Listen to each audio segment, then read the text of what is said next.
Hey, what is going on, guys? It's Johnny and welcome to another Genshin Impact video. In today's video, since Arataki Numero Uno Itto is right around the corner, let's talk about some things you should consider before pulling on his banner. Because something to consider is that Shenque and Yunjin were revealed by miHoYo, so we can expect these new characters to be coming soon. Before we do jump into it, guys, if you do like the video, please consider hitting that like and subscribe button. This will greatly help our channel to grow and help with the YouTube algorithm and recommend the video to other viewers. Now, without any further ado, let's jump right into it.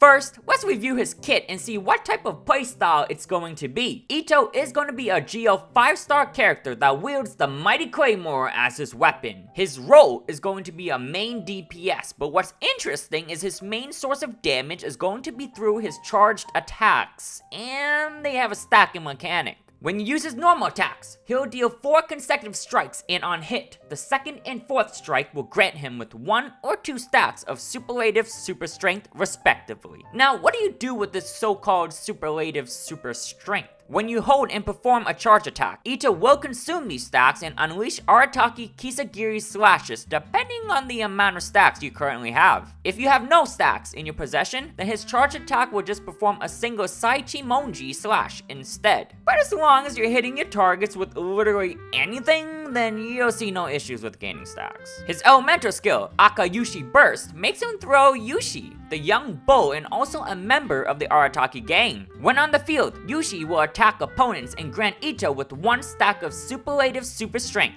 Yushi is similar to Amber's Baron Bunny because Yushi will also be able to taunt nearby opponents. Its HP is also based on a percent of Itto's max HP, and additionally, when Yushi takes damage, it will grant more stacks as well. When he leaves the field, you will also get 1 more stack upon his exit. You'll be able to adjust the throwing angle like Amber when you hold down the elemental skill. Yushi will be considered a Geo construct, so Shangling players, rejoice. Now finally comes his elemental burst. His burst actually serves as a buffer instead of dishing out damage, so very similar to Razor. But unlike Razor, his normal, charge, and plunging attacks will be converted to Geo damage and cannot be overridden. His attack speed will be increased and will gain attack based on his defense. On hit, his 1st and 3rd strikes will now grant him with 1 stack of superlative super strength. Now, it doesn't say that it won't get stacks from his 2nd and 4th strike anymore, so it's safe to assume that you still do. Meaning that for every normal attack in his burst state, you'll gain 1 stack of superlative super strength now. This seems pretty nutty, but it is hard to say and confirm without the official release and scaling from the ability. Finally, let's take a look at the banners. The cool thing is that Goro, a 4-star Geo bow user, is going to be on this banner.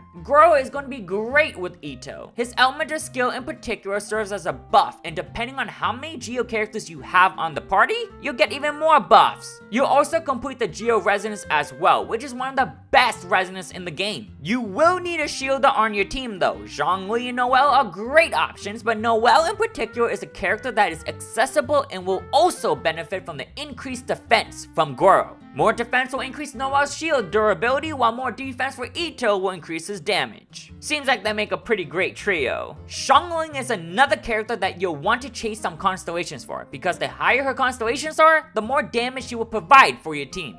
Definitely one of the best 4-star characters to have, especially if you have the F2P weapon, the Catch, for her. Next up is Barb. She gets the job done as a healer and literally the most beginner-friendly character to have. If you're a new player, then it is recommended to have at least 1 copy of her because of the low investment required. Throwing Tales of Dragon series is a best in slot, which is a 3-star weapon. Because of the percent HP scaling on this weapon, it increases her healing capabilities. This weapon also busts the party with a huge attack boost at Refinement 5. Overall, a very solid character to have. But to chase constellations for it, not as much. She's not going to be the one that you're mainly going to be chasing for on this banner. But this does not discredit her ability as a healer. For the weapon banner, the 4-star options aren't anything in particular that I would chase for. If there were weapons like Stringless or a sacrificial sword, weapons that with high refinement could serve as best in slot for certain characters, then it would be worth chasing for. The 5-star weapons are decent. Skyward Harp is all around a very good bow to have on any account because of the crit rate and damage it provides. It can go on just about any bow user that wants to deal damage. The Red Horn Stone Thresher provides a whopping 88.2% crit damage, which is huge. But the issue is the low base attack, and the weapon passive isn't the best on other characters outside of defense scaling characters. If you're not going all in for Itto, I would suggest saving for other weapons that are more universal for multiple characters, despite how good Skyward Harp is. Now that we touched base on his kit and the banners, let's talk about what you should consider before pulling for the one with many names, Arataki Itto. This will mainly depend on the characters that you already have.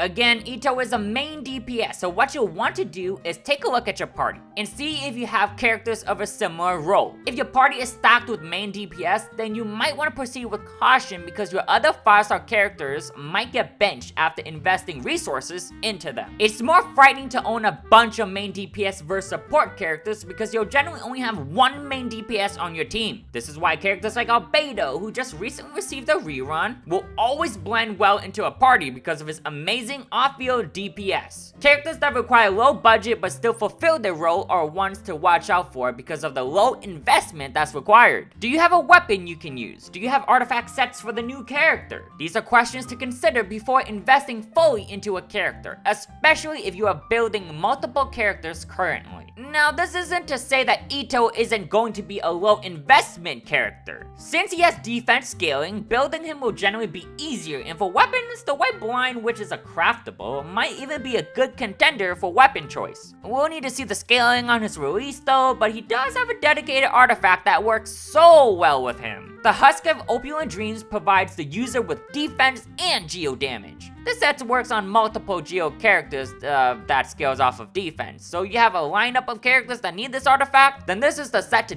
definitely chase after. My issue with this domain though is the Ocean Hued Clam set, which might not be what players are looking for. So the investment is quite large because some runs might be a waste of resin if you don't get what you're looking for. Just something to consider if you're going all in. Overall, one good way to see if you need certain characters is if you're able to clear the Spiral Abyss consistently. If you're able to clear, then I would say save your Primo Gems because MiHoYo will always release amazing characters. If you can't clear, try to identify the issue on why you couldn't and plan on pulling for characters that can help you clear. You should make it a goal to get 36 stars every time because Spiral Abyss is something that resets and one of the best ways to earning free Primo Gems. So don't be lazy. As always though, if Itto was one of your favorites, then by all means you should pull on your favorites. Favorites over meta is how you should pull because it'll make your Genshin experience more exciting and fun. But let me know what you guys think of Arataki Itto. Will you be pulling on him? I'm curious to hear what you guys think, so do tell in the comment section below.